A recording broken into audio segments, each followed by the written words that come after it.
السلام عليكم ورحمة الله وبركاته. أعزائي الطلبة والطالبات، يسعدني أن نلتقي معكم اليوم دائما في إطار مادة المصطلحات القانونية، انطلاقا من محور جديد سوف نتعرض إليه اليوم، وهو مصادر القانون.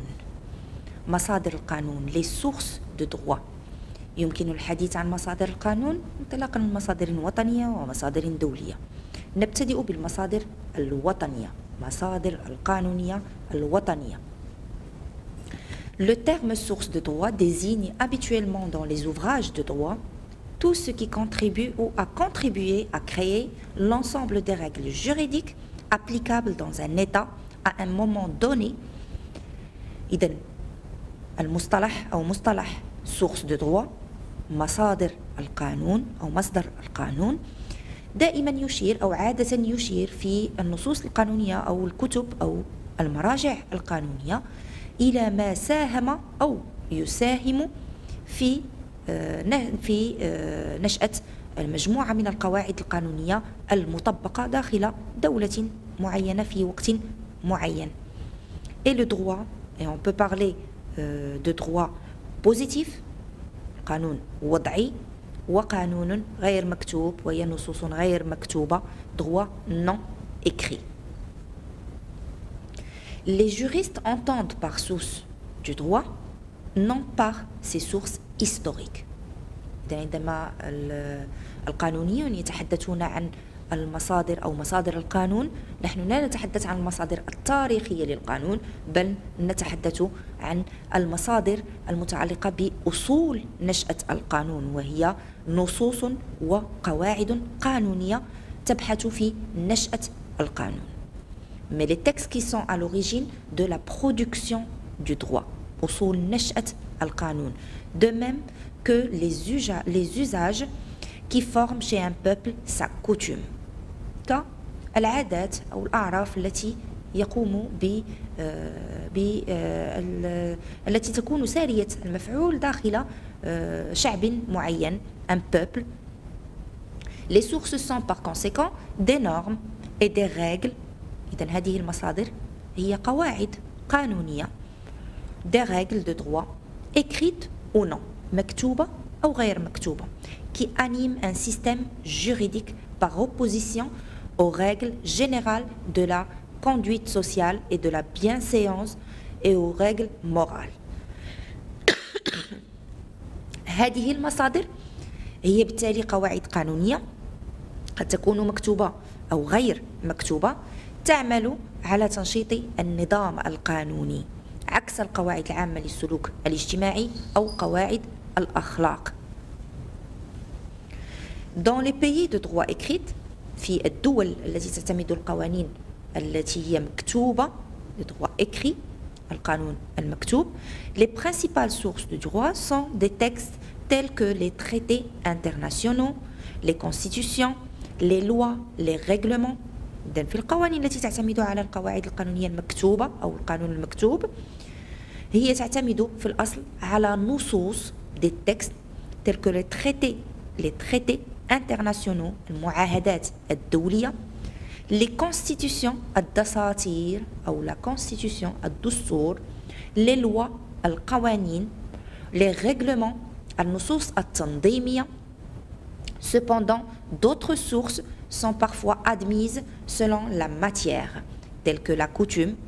لكن رغم وجود قواعد قانونية مكتوبة أو قانون مكتوب كما أشرت إلى ذلك، هناك بالموازاة بعض القواعد كالعرف la coutume، les principes généraux du droit، المبادئ الأساسية للقانون، consacrés par la jurisprudence، والتي يتم اعتمادها أيضا من طرف الجهاز القضائي أو القضاء، parfois inspirés par la doctrine، مستوحاة هذه القواعد أحيانا أيضا من الجهاز الفقهي أو الفقه la doctrine.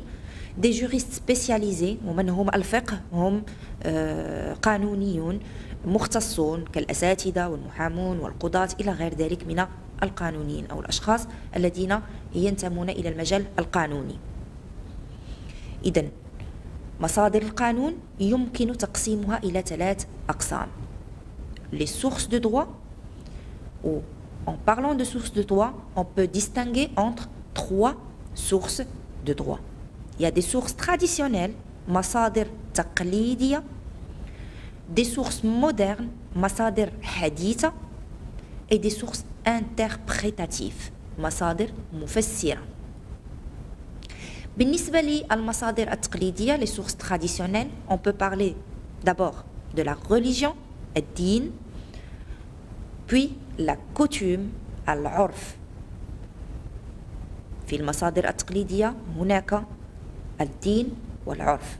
أما بالنسبة للمصادر الحديثة يمكن الحديث في إطارها عن القانون، la loi، اللوائح أو النصوص القانونية، les règlements، وهي 3 أنواع وسوف نتطرق إليها لاحقا.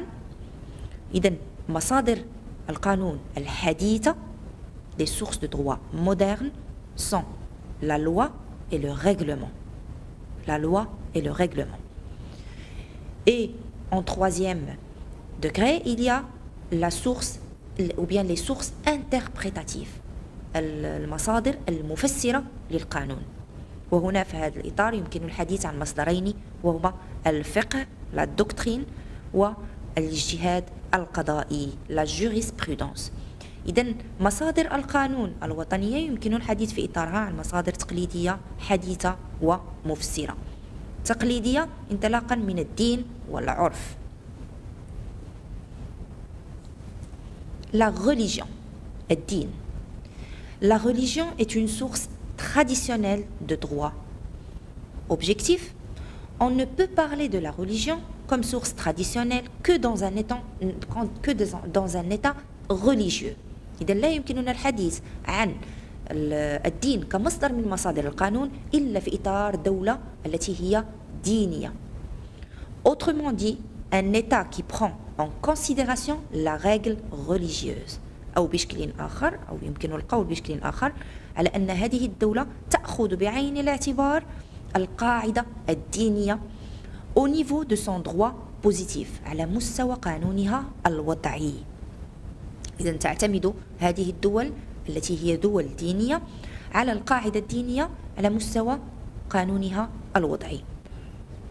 Dans un laïc في الدولة العلمانية أي تلك التي تفصل بين الدين والقانون, la règle religieuse ne peut pas être considérée comme une source traditionnelle de droit positif. إذا قلنا أن هناك دول دينية, des États qui sont religieux, وهناك دول أخرى هي علمانية laïque لا تعتمد على القانون, لا تعتمد على الدين عفوا كمصدر من مصادر القانون.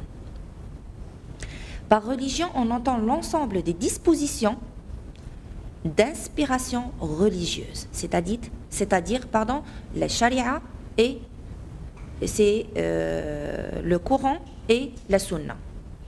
إذن في الدين ينبغي اعتماد مجموعة من الضوابط القانونية أو القواعد التي هي ذات أو تعتمد على قواعد دينية وهي الشريعة. والشريعة هنا يمكن الحديث في إطارها عن كل من مصدر القانون والسنة. À l'exception de quelques rares États sur la terre de l'islam, باستثناء بعض الدول التي هي دول إسلامية comme la Turquie ou l'Albanie qui ont laïcisé leurs droits et remplacé la loi coranique par des codes européens. La plupart des pays musulmans continuent à proclamer dans leur constitution, تعلن دائما عن طريق دساتيرها, dans leurs codes et leurs lois, في قوانينها وقواعدها القانونية, et leur attachement à l'islam et aux droits musulmans. إذا قلنا على أن هناك دول تعتمد على الدين وهي دول دينية, وهناك دول تفصل بين الدين والقانون وهي دول علمانية laïque, des pays ou bien des États laïques. لكن هناك بعض الدول التي تعتمد على دين الإسلام لكن تشكل استثناء حيث تفصل بين دينها الذي هو الإسلام والقواعد القانونية، وتطبق فقط انطلاقا من قواعدها القانونية دساتيرها ومعظم القوانين التي تعتمدها على فقط القواعد الأوروبية أو القانونية الأوروبية التي هي مقننة ولا تعتمد على الدين الإسلامي. Cet attachement à l'islam est affirmé en effet par les constitutions de l'Égypte, de la République démocratique de Yémen, de la Mauritanie, l'Iran, le Pakistan. Il y a plusieurs pays ou États qui sont toujours attachés à leur islam. إذن هناك بعض الدول التي يعني من غير هذا الاستثناء اللي تحدثنا عليه كالمثال اللي وضعته والمتعلق بالدولة التركية، هناك بعض الدول التي دائما ترتبط بالإسلام وتجعل نصوصها القانونية مستوحاة من القواعد الدينية والإسلامية دولة مصر، دولة اليمن، دولة موريتانيا إلى غير ذلك من الدول. Plus encore, certaines constitutions comme celle de l'Algérie، بعض الدساتير كتلك المتعلقة بدولة الجزائر، تونس وموريتانيا، précise que le chef de l'État على أن رئيس الدولة doit être de confession musulmane، ينبغي أن يكون مسلما. بل ذهبت إذن بعض الدول الأخرى كمصر عفوا تونس والجزائر وموريتانيا إلى أبعد من ذلك، حيث اعتبرت أو استوجبت على أن الديانة التي ينبغي أن يكون فيها رئيس الدولة هي ديانة إسلامية. S'agissant au Maroc, on peut dire qu'il est resté dans l'ensemble fidèle à la loi du Coran، الشريعة. إذن القانون المغربي أو عندما نتحدث عن المغرب أو دولة المغرب هي ظلت وفية للشريعة الإسلامية. D'ailleurs, la constitution marocaine précise dans son préambule que le royaume du Maroc est un État musulman. إذن للتدليل على ذلك يمكن القول على أن الدستور المغربي ينص في ديباجته، la constitution marocaine الدستور المغربي précise dans son préambule، la préambule هي الديباجة أي المقدمة التي يأتي بها الدستور، dans son préambule que le royaume du Maroc est un État musulman، على أن الدولة المغربية هي دولة إسلامية. Cette constitution, comme les précédentes, dispose dans son article 6 que l'islam est la religion de l'État qui garantit à tous le libre exercice des cultes. إذن صحيح على أن المغرب هو دولة إسلامية، لكنه يضمن إلى الجميع حرية ممارسة هذه الديانة. Il s'agit d'une matière qui regroupe tout ce qui est en relation avec le mariage, la pension alimentaire, l'entretien des enfants, l'héritage, le divorce. إذن عندما نتحدث عن القواعد الدينية أو القواعد الإسلامية خاصة نتحدث عن بعض القواعد التي قد تمثل النفقة، الزواج، الطلاق، الميراث، لا سكسيسيون، l'héritage إلى غير ذلك. إذن هناك بعض المواضيع التي تختص بها أو هي التي أو بعض القواعد القانونية التي هي مستوحاة من القانون أو الشريعة الإسلامية. إذن كانت تلك القواعد القانونية متعلقة بالدين، وهي مصدر من مصادر القانون وهو نوع المتعلق بالمصدر التقليدي. هناك أيضا كمصدر تقليدي العرف، la coutume. La coutume est définie comme une règle qui proviennent des usages, des pratiques et les habitudes d'une population donnée. إذن العرف يمكن اعتباره مجموعة من القواعد التي تأتي انطلاقا من الاستعمالات، les usages، les pratiques et les habitudes، الممارسة والاعتياد على فعل معين أو اعتياد شعب معين على القيام بفعل معين، وآنذاك يصبح عرفا انطلاقا من تكرار ذلك الفعل، la répétition dans le temps. La coutume doit se prolonger dans le temps c'est-à-dire elle doit incarner le caractère répétitif. إذن هناك خاصية التي هي مهمة على مستوى العرف وهي خاصية التكرار داخل حيز أو وقت زمني معين. La coutume a été très présente comme une source de droit positif marocain. كانت حاضرة بقوة، العرف كان حاضرا بقوة على مستوى مصادر القانون الوضعي المغربي pendant la période de la prétoctariat في مرحلة الحماية.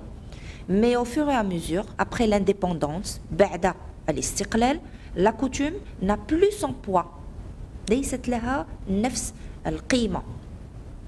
Son poids et sa valeur comme source traditionnelle de la règle juridique. إذن كانت حاضرة بقوة العرف، كانت هذه القواعد أو هذا النوع من القواعد حاضرة بقوة قبل في مرحلة الحماية وبعد الاستقلال، يعني كانت أو قيمة الأعراف بدأت تتلاشى شيئا فشيئا باعتبارها مصدرا من مصادر القانون المغربي. De nos jours, la coutume est reconnue par le législateur marocain comme une source au niveau des relations entre les commerçants. يتم اعتماد القواعد القانونية المتعلقة بالأعراف في مجالات معينة كالعلاقات بين التجار، يعني تنظم العلاقات بين التجار qui prévoit que les usages et les pratiques commerciales restent toujours en vigueur comme source de droit en cas de litige entre les commerçants. إذن هي علاقات التي تتم بدائما الخاصية موجودة اللي هي التكرار، ولذلك يقوم التجار باعتماد الأعراف كقواعد قانونية أو كمصدر من مصادر القواعد القانونية. La coutume est une règle de droit non écrite، هي قواعد قانونية غير مكتوبة qui découle d'une pratique populaire ancienne de citoyens والتي تستقى من الممارسات الاعتيادية للمواطنين. على différence باختلاف مع المقتضيات التشريعية، إذن هي تختلف عن المقتضيات التشريعية les dispositions législatives ou réglementaires أو تنظيمية. Les règles coutumières القواعد العرفية ne sont pas élaborées par un corps constitué de l'État comme le Parlement ou le gouvernement. هي لا تصدر عكس القواعد القانونية المكتوبة، لا تصدر عن جهاز الدولة كالبرلمان أو الحكومة، بل هي قواعد اعتيادية يعني تنطلق من عملية التكرار والممارسة. Elle procède directement et spontanément des habitants ou bien des habitudes populaires. إذن هي تصدر بشكل تلقائي مباشرة عن طريق العادات الشعبية populaire les habitudes أو الممارسات الشعبية. Même qui a c'est le peuple qui lui-même qui a créé ces règles coutumières. إذن الشعب هو من ينشئ هذه القواعد القانونية الغير مكتوبة عكس ما هو عليه الأمر بالنسبة للقواعد المكتوبة التي تصدر انطلاقا من البرلمان أو الحكومة، أي يعني انطلاقا من الجهاز المتعلق بالدولة. En effet, et comme on dit, une fois n'est pas coutume. النادر لا حكم عليه. إذن لا يمكننا الحديث عن العادات أو الأعراف انطلاقا من ممارسة واحدة، بل ينبغي أن يمارس الفعل عدة مرات، يعني التكرار، خاصية التكرار. Il faut comprendre que seuls les actes qui se répètent constamment donnent naissance au droit coutumier.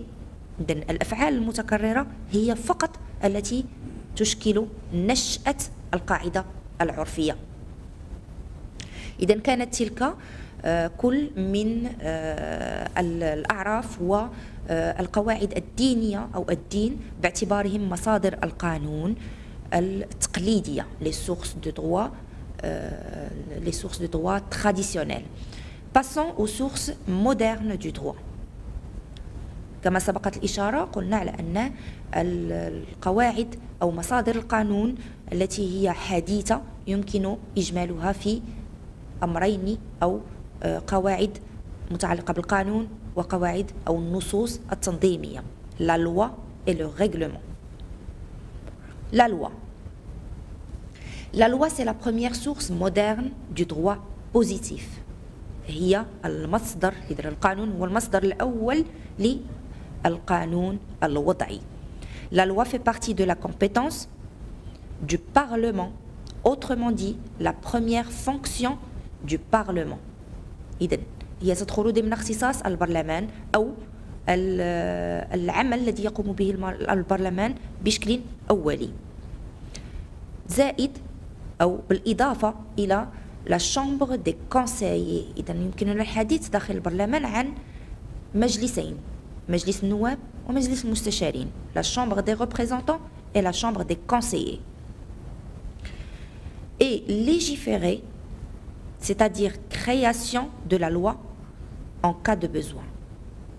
إذن الاختصاص لإنشاء أو الجهاز الذي ينشئ القاعدة القانونية المتعلقة بالقانون باعتباره مصدر أول للقانون الوضعي هم البرلمانيون.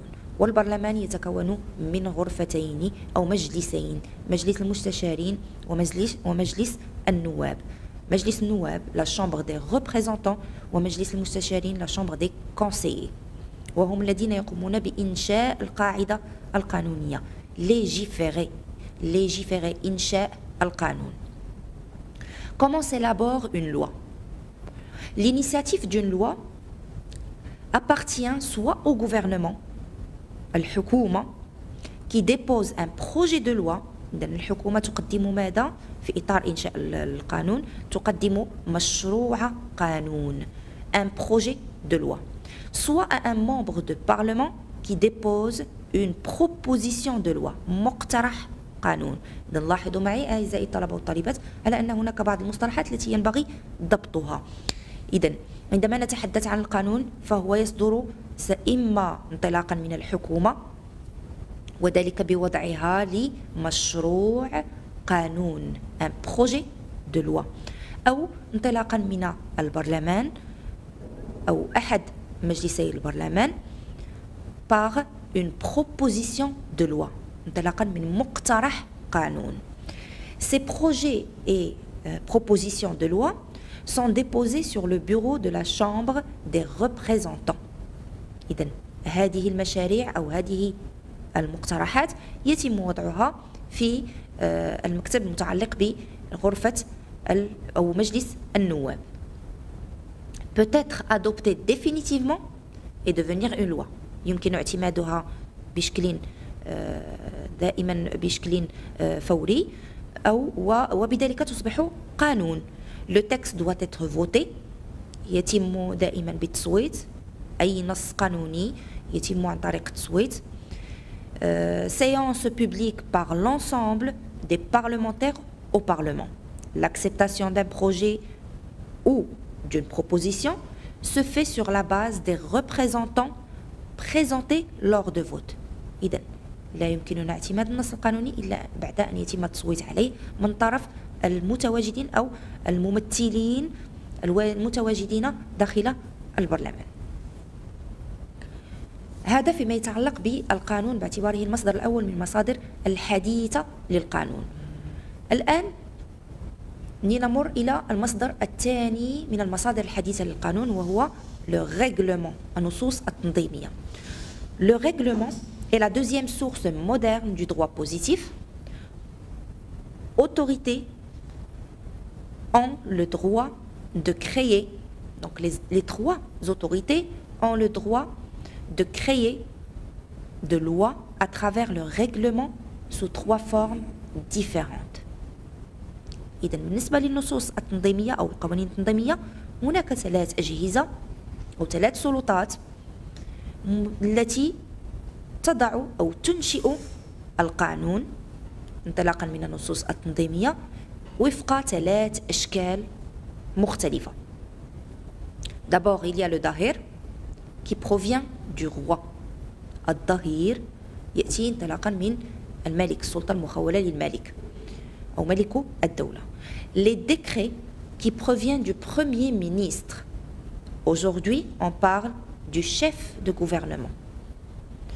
Les décrets qui proviennent du premier ministre, comme on l'appelait auparavant, mais maintenant on parle du chef de gouvernement, Raïs الحكومة.